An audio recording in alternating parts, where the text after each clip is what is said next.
Hey guys, so clearly it's been a little while. Turns out that doing anything in medical school other than medical school and like having time to live your life and be yourself is a lot harder than I expected. And to be honest, it makes me appreciate the medical school YouTubers that I watched before coming to medical school so much more, because I genuinely have no idea how they actually keep up with all the things that they're doing, because it's just insane. Like it's not unreasonable, but I definitely feel like I don't have a ton of extra time, especially to do things like this. I wanted to make this video for a while and I felt like it would be a pretty easy one. So I'm gonna talk about my skincare routine. So I have a couple of disclaimers that obviously I need to put in the beginning of this video. The first of which is that obviously I'm not a doctor yet. I'm a first-year medical student. I haven't even had any derm information at all. So obviously, if you're having a true dermatological issue that you really can't figure out, regardless of how much information that you've looked up or found from people online or read somewhere, go to the dermatologist, because they're going to be the experts in the field. Really? The second thing you should know is that I worked as a scribe in dermatology for 9 months. So that means that I had to go through something called the Certified Dermatology Tech Training. It was an online course that taught me all the things I needed to know about dermatology in order to work there. So my knowledge isn't coming out of nowhere. It's coming from this course and what I learned watching the PAs and doctors treat acne and skin problems for those 9 months that I was there. Without further ado, I'm going to tell you what I do to keep my skin relatively clear. So the first thing you should know is that I have a very oily skin type. In addition to that, I also have eczema, so having my skin be oily and annoying and acne prone, but also when it's too dry, it's eczema prone, has kind of been like a weird balance for me. I've been trying to figure it out for a long time. And in general, I actually never really had super bad acne. Obviously, when I was a teenager, I would have definitely like the comedonal acne, which is like the tiny little bumps, but that they don't really hurt. They're not inflamed. They're just there. And I had some inflammatory acne, which is the kind, like the red, angry pimple that you pop and then it gets worse. I never had any experience with cystic acne or Accutane or anything like that. In general, I think that people expect to find one perfect skincare plan that works for them, when in reality, your skin is always changing and the things that you might need to do are always changing, and trying to figure out what works for your skin is going to be a journey. The first thing is not always going to work. So that's why I highly recommend going to a dermatologist who can work with you and figure out what works for your skin and what the next step is going to be if your acne isn't getting better. The first thing that I recommend for everyone, no matter what, is sunscreen. Okay, so this goes beyond the acne problem, but if you want to maintain the integrity of your skin and you want your skin to be looking youthful for the rest of your life, you should wear a sunscreen every single day. And I know that sounds obnoxious, but what we used to tell people is put it next to your toothbrush, and every morning when you brush your teeth, just take a pea-sized amount of sunscreen and put it all over your face. And that will protect you from just the daily sun that you're getting, because the evolution of skin cancer and wrinkles and things like that are cumulative. So one day out in the sun isn't going to make it significantly worse or better, but a lifetime of sun exposure is what contributes significantly to skin cancer and wrinkles. So sunscreen is super important. So I use this one. Oh no, I don't know how to make things. Okay, hopefully that's focused. Is it backwards? So this is a brand called Elta MD. It's the one that my office recommended. I really like it because it's a physical sunscreen only. So if you have acne-prone skin, the physical block sunscreens, which are zinc and titanium, are going to be less likely to break you out. I don't know, like everyone's had that experience where they just take the body sunscreen from Walmart and put it on their face and then they break out really badly. That's because it's a chemical-based sunscreen, and so it's going to be less forgiving to acne-prone skin. And so This one also has a little bit of a tint to it just because I have a slightly darker skin tone, but you can also get it in just like the regular white. Another reason this is really good is because I said my skin is eczema prone. Chemical sunscreens can also irritate eczema, so this is just a really, really good one. It's a little on the expensive side, but I think it's worth it. And I've worn this basically every day for the last, I would say like 6 or 7 months, and I still have a decent amount left in here, so it's a little pricey, but it goes a long way, so that's good. Sunscreen, every day, do it.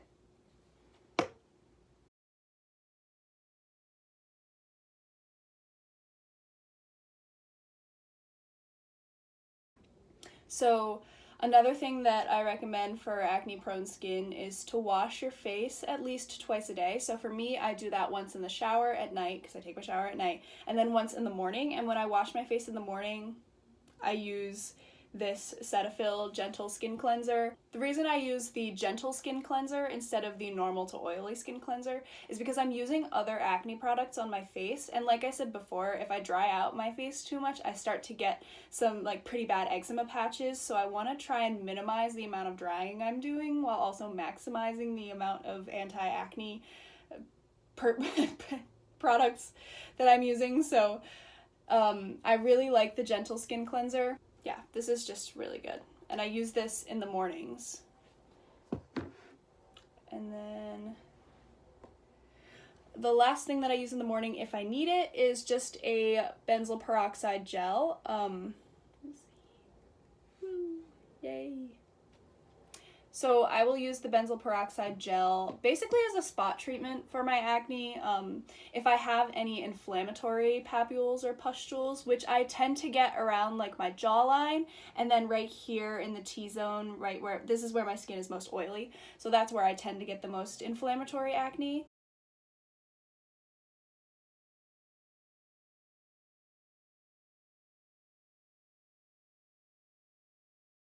If your skin can handle it, using the benzoyl peroxide all over your face, or at least in the areas that are really, really acne prone, as a prophylactic treatment, which means using it before you have any acne, just using it daily, is going to be good for preventing acne from popping up in the first place. But for me, benzoyl peroxide is a little aggressive, so I mitigate this by doing something else at night.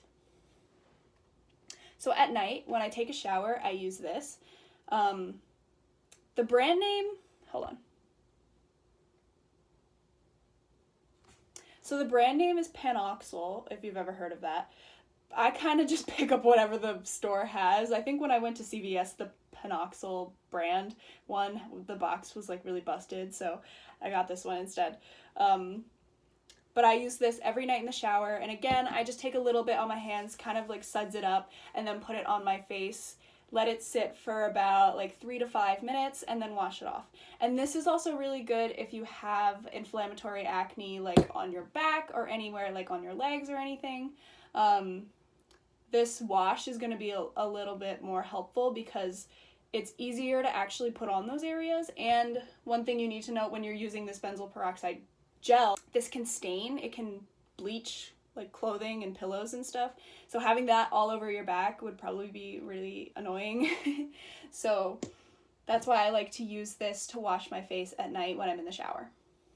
And then the last thing that I use is basically like any form of retinol on my skin at night. And there's a couple reasons for this. So right now I'm using adapalene, which is an acne medication. It's a vitamin A derivative, the same way tretinoin or retinol or retin-A are all vitamin A derivatives. And basically what those are going to do, they're going to increase the rate of turnover of your skin cells on your face or wherever you apply them. So it will constantly be rejuvenating your skin. This is a product that if you want to have like nice glowing skin when you're older and you want to look younger, start using a vitamin A derivative on your face every night, and after months and years you'll start to see incredible results. Like the things that it can do are amazing. Obviously it's not going to fix huge problems, but that's why it's a preventative treatment.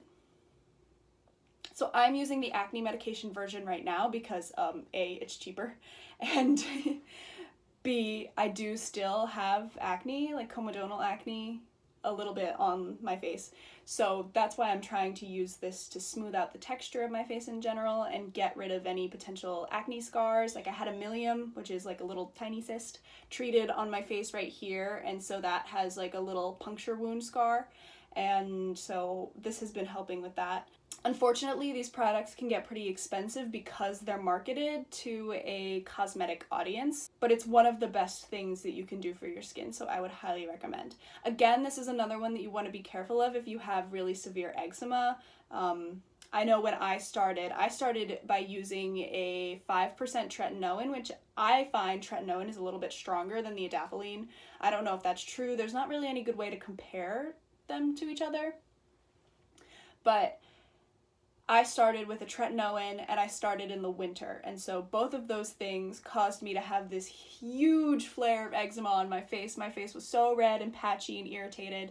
But you do build up a tolerance to this medication, so after you've been using it for a while, you can put on a little bit more and your skin won't react as badly.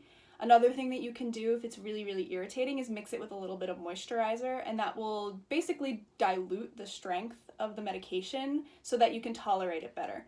And I know some people, if their skin is really, really sensitive or really dry, or they live in a really cold area, they'll just stop putting it on in the winter and then start again in the summer. So that's tretinoin, adapalene, Retin-A, whatever. And then the last couple things that I wanted to talk about aren't like acne skin related, but they are still skin related, and I don't have them with me because they're downstairs. But like I said, I have fairly eczema prone skin, so I don't like to use super fragranced moisturizers and like fancy stuff. I use plain, boring Vanicream light lotion, and then in the winter I'll switch to the thicker Vanicream cream based product, which is just like a thicker moisturizer. I'll use that on my whole body, but especially my legs after the shower. Like, putting on moisturizer after you shower is the best way to combat dry skin, which I do get in the winter. And another thing that is like really relevant for me is I scar pretty badly. So if I cut myself shaving, or if I like trip and get a cut on my leg, that scar is gonna be there for years. So keeping my skin healthy and moisturized helps with that healing process. So that's why I try to keep, especially my legs, moisturized during the winter and like as much as possible. And then the other thing that I use is for dandruff. So dandruff is a little bit of a tricky one because it can happen if your scalp is too dry, but it can also happen if your scalp is too oily, which is great. The reason that happens is because there's a natural yeast that lives on our skin, and normally it's fine, it's in check, it doesn't do anything. But if you don't wash your hair enough, all the oils that are building up in your hair will promote the growth of this yeast. So for me, in college, I would wash my hair maybe like twice a week. And unfortunately, that wasn't enough. I started to develop dandruff, and I didn't know if that was because I was using like a new brand of dry shampoo in order to keep my hair like dry and not oily. But I thought that all the oil was good for my hair, and to an extent it is. So now I wash my hair every other day, and then once a week I'll use Nizoral shampoo, or if you want like the prescription, it's ketoconazole shampoo, and it's really nice. It smells like menthol. I don't know if anybody else likes that, but I love the smell of menthol. So I'll use that once a week, and then if my dandruff is starting to get bad, I'll use it like once every other day until it goes away. And so far that's been controlling it pretty well. Another tip, I don't have this problem, but if you have like scaling in your eyebrows, and you already have like a dandruff shampoo, you can also use like Head and Shoulders zinc-based shampoos. I just like the ketoconazole one because I like the way it smells. But you can rub that a little bit in your eyebrows. Try not to get it in your eyes, obviously. And that should help with the scaling. It's another thing that can irritate your skin if you're sensitive. All this stuff, unfortunately, can irritate your skin if you're sensitive. So what I would recommend is just being careful. Try things out, like maybe on a less sensitive area. Always like test things on your wrist before you put them on your face so that you know if you're going to have a sensitivity to it. And in particular, people can be allergic to the benzoyl peroxide or really sensitive to the vitamin A derivatives. So the final word on this is that if you're unsure, go to your dermatologist, because they're the ones who are going to help you navigate the ocean that is skincare. Okie dokie. So I think that is my whole skincare routine. I can't think if I'm missing something. If I do, I'll put it in the description. But those are basically the skincare products that I use. So if you guys have any questions about skincare or medical school, please let me know, and I will get back to you as soon as possible. All right, bye.